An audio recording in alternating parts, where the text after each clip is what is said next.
மேம்பால கட்டுமான பணிகளால் கனரக வாகனம் வந்து செல்வதில் சிக்கல். கோவை புறநகர் பகுதியான திருமலையம்பாளையம் பகுதியில் தற்காலிக வியாபாரம் செய்ய அனுமதி கோரி காய்கறி மொத்த வியாபாரிகள் கோரிக்கை.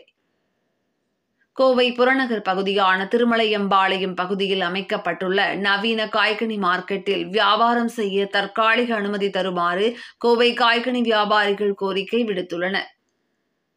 கோவையில் சாய்பாபா காலனி, எம்ஜிஆர் மார்க்கெட் மற்றும் பெரியகடை வீதி, தியாகி குமரன் மார்க்கெட் ஆகிய இடங்களில் காய்கறி மொத்த வியாபாரம் செய்து வரும் வியாபாரிகள் இணைந்து கோவையை அடுத்த மதுக்கரை அருகே உள்ள திருமலையம்பாளையம் பகுதியில் விவசாயிகள் மற்றும் அரசு கூட்டமைப்பு திட்டப்படி 9 ஏக்கர் நிலத்தில் நவீன காய்கறி மார்க்கெட் அமைக்கப்படுவதற்கான பணிகள் நடைபெற்று வருகின்றன.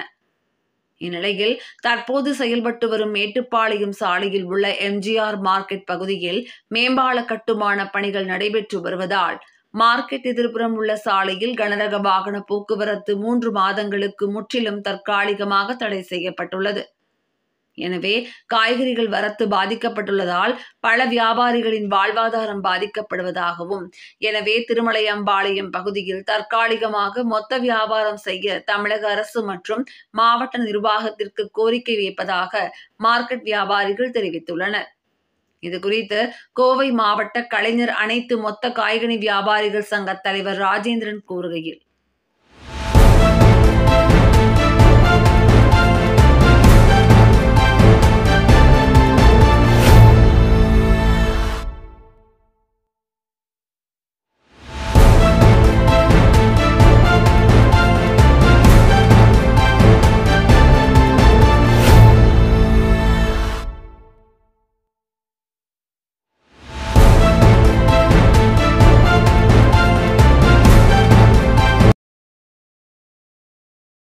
நான் எம். ராஜேந்திரன், கோவை மாவட்ட கலைஞர் அனைத்து மொத்த காய்கனி வியாபாரிகள் சங்க தலைவர், எம்ஜிஆர் மார்க்கெட். எங்களை பொறுத்த வரைக்கும் இங்கே மார்க்கெட்டுக்கு முன்னாலே மேம்பாலம் கட்டும் பணி நடைபெறும் காரணத்தினால் முன்ன 100 லோடு காய்கனிகள் இங்கே வந்து 500க்கும் மேற்பட்ட வண்டிகள் மாற்றப்பட்டு தினசரி போக்கு வர 1000 வண்டிகளுக்கு மேலே கனரக வாகனங்கள் செயல்பட்டு வந்திருந்த ஒரு இடம். தற்சமயம் 15 மாதமாக இந்த பாலங்கட்டு பணி நடக்கிறதுனால 3 ஒரு பங்காக வியாபாரம் முடிஞ்சிருச்சு. அதே போல் இதை மனசில் கொண்டு 3 ஆண்டுகளுக்கு முன்னே டிகே மார்க்கெட் மொத்த வியாபாரிகள், எம்ஜிஆர் மார்க்கெட் மொத்த வியாபாரிகள் என 85க்கும் மேற்பட்ட வியாபாரிகள் திருமலையம்பாளையம், முக்கியமாக கேரளா பார்டர், எங்கள் முக்கியமான 90% காய் போகிற இடம் கேரளா. ஆகவே அந்த பகுதிக்கு பூமி வாங்கி ஒரு குடோன் வசதியுடன் உள்ள ஒரு இடம் வாங்கப்பட்டுள்ளது.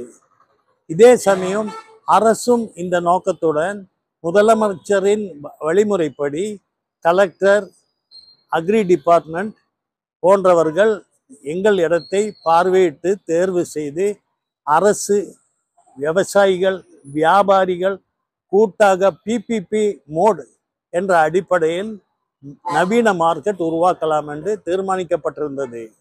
இதன்படி வரைபடம், இதற்குண்டான ஆவணங்கள் என ஜாயிண்ட் டைரக்டர் டிடிசிபி, கலெக்டர் ஒப்புதல் வழங்கி டைரக்டர் சென்னை டிடிசிபிக்கு அப்ரூவலுக்காக அனுப்பப்பட்டுள்ளது.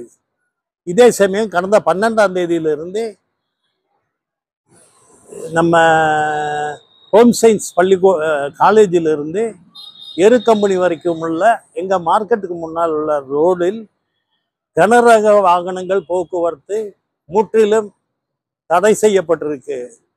சமீபத்தில் கேரளா மாநிலம் ஓணம் பண்டிகை, கல்யாண சீசன் போன்ற வருவது காரணமாக மிகப்பெரிய காய்கனி தேவைகள் இருக்குது. ஆனால் எங்கள் வாடிக்கையாளர் அண்டை மாநிலமான மைசூர், ஒட்டஞ்சத்திரம் போன்ற பகுதிகளுக்கு அவங்களுடைய வியாபாரம் இடம் மாற்றம் செய்யப்பட்ட காரணத்தினால் 2,000க்கும் மேற்பட்ட இந்த வியாபாரத்தை நம்பி பிழைத்து வரும் தொழிலாளர்கள், வாகன ஓட்டுநர்கள், வியாபாரிகள், சிறு சிறு வண்டிகளை செயல்படுத்தக்கூடிய காய்கறி வியாபாரிகள் முற்றிலும் பாதிக்கப்பட்டுள்ளார்கள். ஆகவே இந்த 90 நாளுக்கு தற்காலிகமாக நாங்கள்